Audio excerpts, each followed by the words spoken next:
Halo Sobat Manhwa, bagaimana kabar kalian? Semoga kalian selalu dalam keadaan sehat. Kali ini kita akan kembali melanjutkan cerita Kick Off Sang Underdog Part 54. Bagi kalian yang belum menonton part sebelumnya silahkan cek playlist yang telah Mimin buat.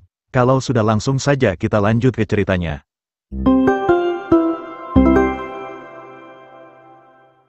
Di cerita sebelumnya, pertandingan antara SMA Uwon dan SMA Haja akan segera dimulai, di mana kedua tim saling berhadapan dengan penuh percaya diri dan persaingan bersiap saling mengalahkan. Tak lama pertandingan pun akhirnya dimulai di mana pemain dari SMA Haja yang memulainya lebih dulu. Anak-anak dari geng Hooligans terus bersorak dengan ugal-ugalan memberikan semangat kepada SMA Uwon khususnya kepada Seongwon. Anak-anak dari SMA Sewon juga datang di mana Lee Jae-ho meminta Yujin yang jarang ikut bertanding untuk memperhatikan pertandingan ini dengan baik-baik. Lee Jae-ho mengatakan bahwa ini akan menjadi pertandingan antara dua rival terbesar di pendahuluan. Di bangku penonton lain Bagus mengungkapkan bahwa ia sangat penasaran apa strategi SMA Haja untuk pertandingan hari ini. Ia melihat beberapa pemain baru di pendahuluan seperti Jong Won-woo dan Il-gyu Dokyo anak tahun kedua yang sepertinya baru tampil di beberapa pertandingan belakangan ini. Bagus mengungkapkan bahwa tidak banyak informasi tentang mereka sejak mereka masih jadi relatif pemain yang tidak diketahui, tapi Jongwon diketahui menjadi gelandang tengah yang tidak bisa menangani intens tekanan dengan baik ketika Il-gyu menjadi gelandang bertahan. Ia benar-benar merasa penasaran dengan cara SMA Haja memenangkan pertandingan ini. Saat ini Jongwon mengamankan bola di tengah lapangan di mana pemain dari SMA Uwon langsung menghadangnya dari depan dan belakang. SMA Uwon memberikan tekanan kuat sejak awal pertandingan namun Jongwon berhasil meloloskan diri. Jongwon berhasil menjauhkan bola dari mereka dan memberikan umpan kepada Johnny. Bagus mengatakan bahwa Jongwon lebih baik dalam menghadapi tekanan dari yang mereka katakan dan gerakan kakinya juga bagus. SMA Uwon saat ini menggunakan formasi bertahan 4-4-2. Mereka tidak bisa kalah atau seri di pertandingan ini, mereka sepertinya akan bertahan ke setiap titik yang bisa mereka raih. Saat ini kedua gelandang SMA Uwon Seongwon dan Jeongdu ada di salah satu sisi formasi 4-4-2 dan mereka berdua adalah pusat kuat gelandang. Sementara itu ada dua pemain di formasi ofensif presisi khas menyerang yang Seonghun anak tahun pertama dan Yonghim striker tahun kedua di SMA Uwon. Di samping itu SMA Haja mengelola tim mereka dengan sangat baik seperti yang diharapkan dari tim utama dalam grup kualifikasi. Mereka benar-benar memindahkan posisi bertahan mereka. Mereka memiliki pengendalian penuh terhadap bola bahkan pada sisi SMA Uwon dari lapangan. Jongwon nomor punggung 91 terlihat seperti pemain kunci di lapangan. Operannya sangat sempurna dan untuk ukurannya yang besar dia sangat hebat dengan gerakan kakinya. Hal lain yang menakutkan darinya yaitu dia selalu melihat ke depan, memberikan walaupun kesempatannya kecil dia terlihat seperti dia dapat melakukan operan pembunuh kepada penyerang yang di depan. Jongwon melakukan operan cantik kepada Seng Ho yang berada dalam sisi kiri lapangan dengan presisi yang bagus. Jaram Mo bek kanan tahun pertama SMA Uwon berusaha menghadang Seng Ho. Di waktu sebelum pertandingan dimulai Jaram sangat kesal dengan kelakuan Seng Ho. Menurutnya Seng Ho terlalu sombong karena bahkan sebelum pertandingan dimulai dia dengan santainya dan tidak repot mengikat tali sepatunya. Dia bahkan sampai menguap saat semua orang sedang tegang seolah-olah pertandingan ini sama sekali tak berarti untuknya.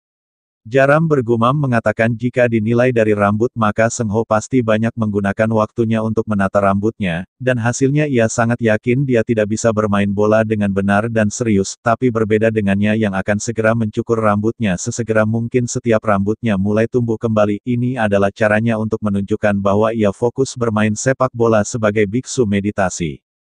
Dengan raut wajah penuh kekesalan Jaram mengatakan kalau Seng Ho jelas-jelas adalah orang yang tidak menghormati sepak bola, dan jika tidak menghormati sepak bola maka jangan harap mendapatkan hormat darinya. Sontak Seng Ho langsung mendribel melewati Jaram sambil memanggilnya dengan sebutan botak dan menanyakan apa yang ada di dalam pikirannya sampai memasang ekspresi seperti itu. Dipanggil botak Jaram semakin kesal dan mengumpat menyebut Seng Ho dasar bocah bajingan. Ia berlari cepat mengejar Seng Ho sambil terus mengumpat dan mengatakan kalau ia akan menghentikan bajingan sialan ini. Seng Ho melirik ke arah Jambul Merah namun ia dijaga dengan ketat oleh pemain lawan. Jambul Merah merasa risih dengan pemain lawan yang menjaganya karena selain besar rambutnya juga sangat bau. Ia mengumpat dan bergumam mengatakan kalau rambut orang ini benar-benar menyakiti hidungnya. Ia hampir saja kehilangan fokusnya karena aromanya yang sangat tidak enak.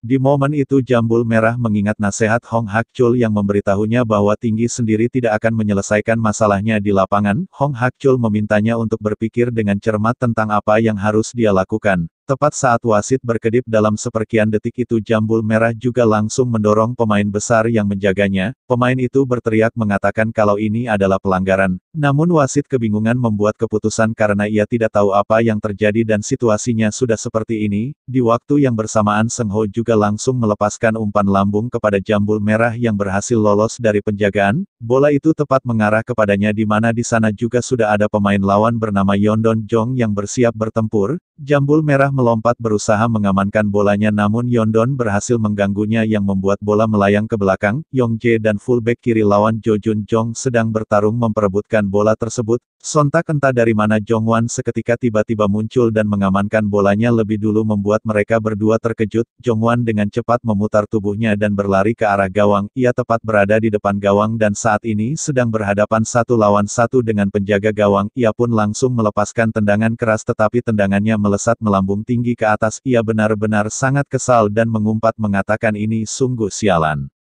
Meski begitu Hong Hakchul bertepuk tangan memberinya semangat karena itu tadi sudah bagus. Sementara Park Kim Dong ia berteriak meminta yang lainnya untuk segera kembali. Melihat permainan barusan bagus mengatakan kalau sepertinya SMA Haja menggunakan Jongwan sebagai simbolik dari strategi mereka. Jongwan memiliki kemampuan mengoper yang hebat dan skill monitoring yang bagus serta kelincahan kaki yang bagus. Tapi segera setelah ada tekanan kuat untuknya dari semua sisi, dia mengembangkan penglihatan tunel dan gerakan kakinya menjadi tidak bagus. Di permainan ini SMA Haja seperti mencoba memperlihatkan kemampuan pemain mereka yang lain. Bagus mengatakan tapi ia masih belum melihat Ilgyu beraksi. Jenis peran apa yang akan dia mainkan di pertandingan kali ini.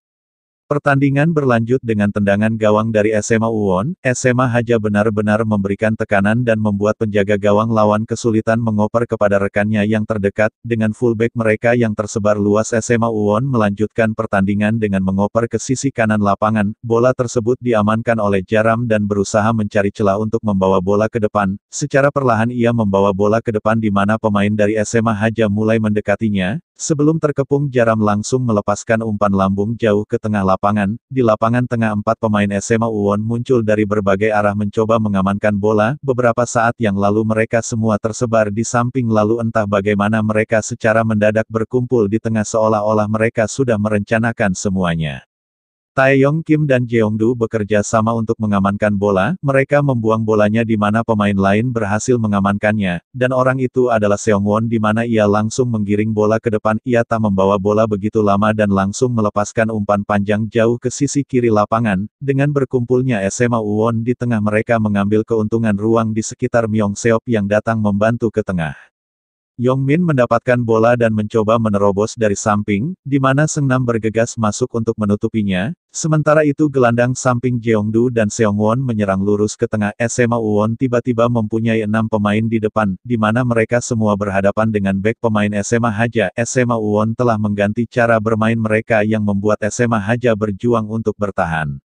Yongmin mendapatkan bola dan melakukan umpan ke kiri kepada Jojun. Seongnam menjaga Yongmin tapi sekarang bola itu berubah tangan. Jojun menggiring bolanya dengan cepat masuk ke dalam area berbahaya. Sementara itu Seongwon dan Jeongdu berlari cepat ke tengah memberikan opsi mengumpan kepada Jojun. Jones sendiri berada di tengah mencoba menghalau SMA Uwon. Jojun melepaskan umpan memotong ke area kotak penalti. Di sana sudah ada Seongwon dan Razor bersiap menyambut bolanya. Seongwon berhasil meraih bolanya lebih dulu dan mendorong bolanya ke belakang. Di belakang sudah ada Jeongdu yang akan menyambut bolanya di mana Ingeol dari samping mengikutinya. Seongwon berlari ke depan di mana Razor terus mengikutinya dan menutup ruang agar Jeongdu tak memiliki opsi untuk mengumpan. Park Chadol mulai berteriak meminta Razor dan Ingeol agar jangan mudah tertipu. Hong Hakchul menatap ke arah Ingeol dan bergumam meminta Ingeol untuk menunjukkan kepada mereka kenapa dia dimainkan hari ini. Di atas lapangan sontak mereka berdua menukar posisi di mana Ingeol yang akan menjaga Seongwon dan Razor yang akan menghadang Jeongdu. Razor langsung meluncur melakukan tackle menendang bola yang dibawa oleh Jeongdu. Alhasil bola pun keluar lapangan di mana Razor berhasil menghentikan serangan mereka.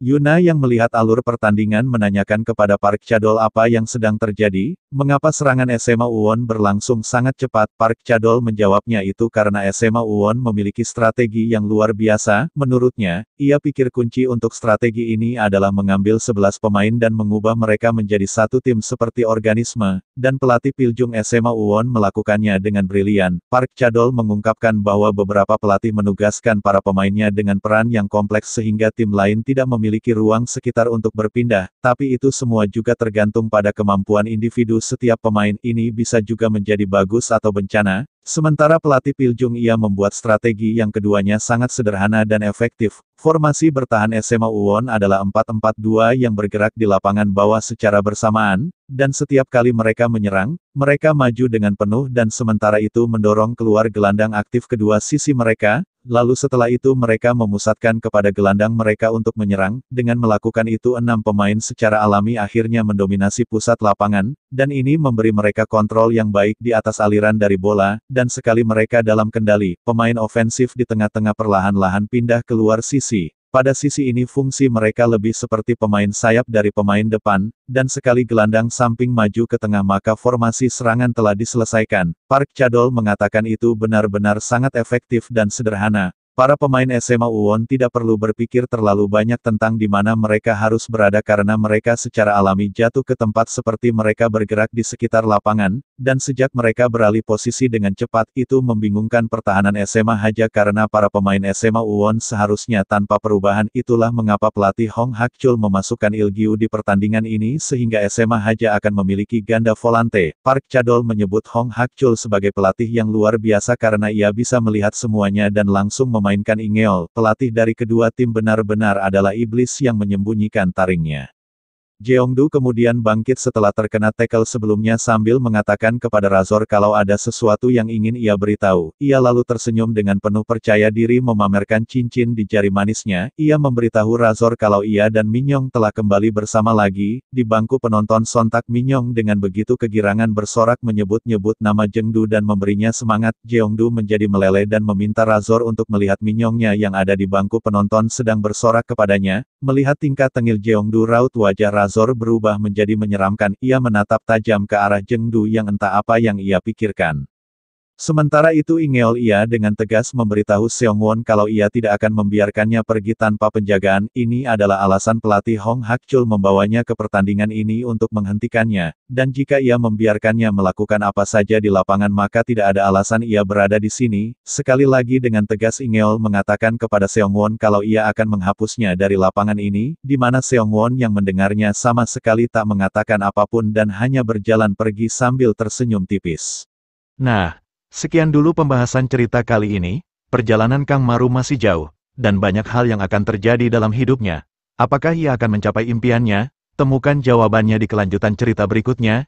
Jangan lupa untuk like, komen, dan subscribe agar kalian tidak ketinggalan kisah seru berikutnya. Sampai jumpa di video berikutnya.